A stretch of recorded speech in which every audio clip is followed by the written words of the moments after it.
it's a spiritual thing too as well. Because the thing that happens is that you're spending so much time with a person that does not add any value to you, you're wasting your time. I wasted my time for so many years, and it pushed me further away from my God's gift. You know, and I know she can embarrass her a little bit, but I know she'll be all right. But I always tell our story, how we got to where we are. And we started in high school. You know, I met her in high school and everything like that, and never said anything, but all the way up into 12th grade, she went to the prom, my best friend. Nobody knew anything. I didn't say anything. She didn't know I liked her. She didn't know I wanted to be with anything, but I was hot as a fire. I was hot as a firecracker. And so after high school, we tried to date. Of course, I messed up. But I wasn't in the mindset at that time to take upon what she was ready to offer. So what happened was we were sitting, talking. So I forgot that I told another young lady to come meet me at the house and pick me up. Yeah. Forgot. So she driving, she pulled in the driveway. She turned around, she looked, I'm gone. I took out running in the house because I was scared to face that situation. But that one act pushed me 7 years away from where we are today. 7 years I've sent emails, called the same number that has changed 3 or 4 times. But just saying that to say that is that I didn't understand now what I know now. You know, it's always that thing that they say, if I knew what. How did it go?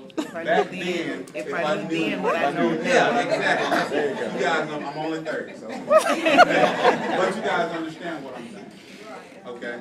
The next question I want to ask you guys, and by the show of hands, how many of you felt in a relationship, how many of you felt like the relationship or your partner that you're with is draining life from you instead of pouring life into you? How many of you have been in that situation? Exactly. I can raise both hands and go for you. Because the thing is that relationships, when you're I think when we get to the point of being in a serious relationship or wanting a commitment, you have to have a mindset for it.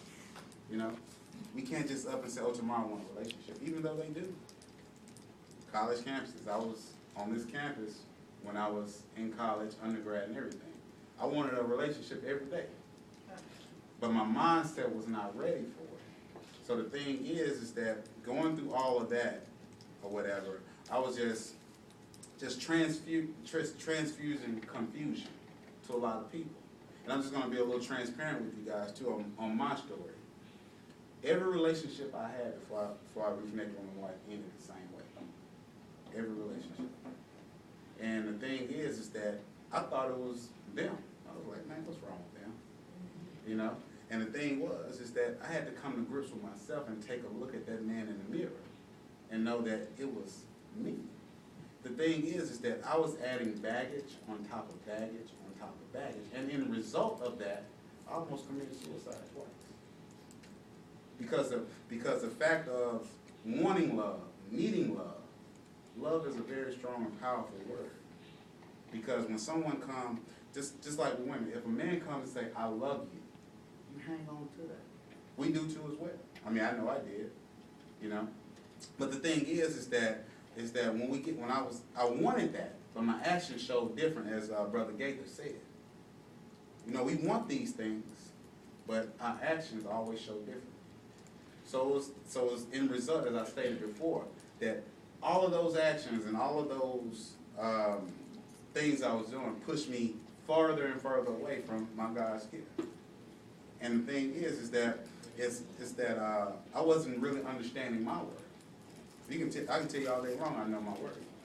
But the worth goes much deeper than materialistic things. It goes much deeper than what's on the outside. It's all about what's on the inside. Does that make sense? And then two, I talk about this phrase called the law of attraction in dating. And the thing and how that works is people always say, I get this question asked all the time on my social media page. Why can't I find Mr. Right, or why can't I find Mrs. Right? The question I ask them, how's your mindset? Because the thing is that if you're still thinking about that relationship that you was in a domestic violence relationship 3 years ago, and that person did you wrong, and that's constantly dominating your thoughts, what you think you're going to attract? That same thing. The same thing that's going to dominate your thoughts. Thoughts are things that are manifested into reality. Your thoughts are powerful. You see what I'm saying? And the thing is that if we think about it, what dominates our thoughts the most is what's going to manifest into reality. So if you're thinking about the no good Tyrone or Robert, whoever, or Shaniqua that did you wrong 4 or 5 years ago, so that's what you're going to attract. There's another Shaniqua or another Robert. Does it make sense? So the thing is, you got to get to the point of changing your mindset, doing things to change your surroundings, change the people you hang out with, because people ain't gonna let you change or grow up, or people ain't gonna let you let your past die. To this day, people tell me, say, "Hey, man, I know you wrote the relationship book and everything. You're the relationship guru." But man, about 10 years ago, man, I know we was on college campus, man, after them frat parties and everything. I was like, yeah, that was me. That was then. You don't actually know me. You know the old me. Try getting to know the new me. And so the last question I want to ask you guys, I told you I want to be for you guys long, too as well. By a show of hands, how many times have you changed being who you are to appease someone else just for the sake of having someone in your life at whatever point?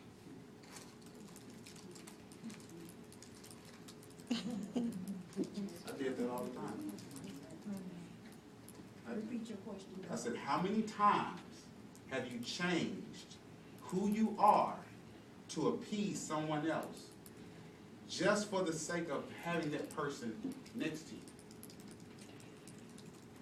at whatever point in your life? Meaning, you know how you are. You know that you don't wear Chanel, you know you don't wear Prada or whatever. You're just simple. But just say you get with the senator or whatever. You know you don't do this. Just an example, hypothetical. But he's taking you out, lavishing you with all this. Now you turned into something that you know that you're not. Does that make sense? Okay. And that's where in relation, this is where the whole phrase I use, two phrases I use called understanding and knowing your worth. Because one person does not define who you are. Just as Mr.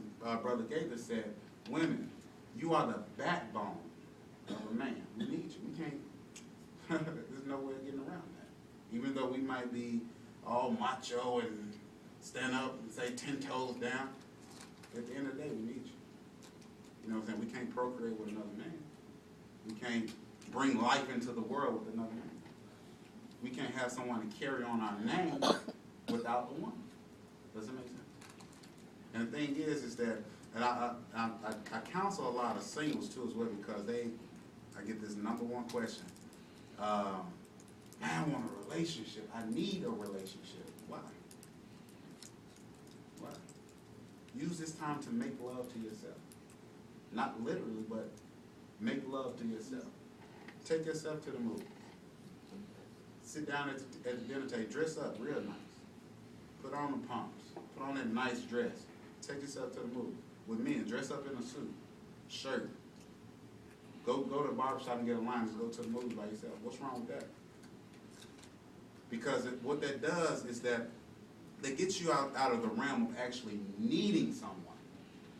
That gets you in a mindset of appreciating yourself, appreciating who you are, appreciating what God created you to be.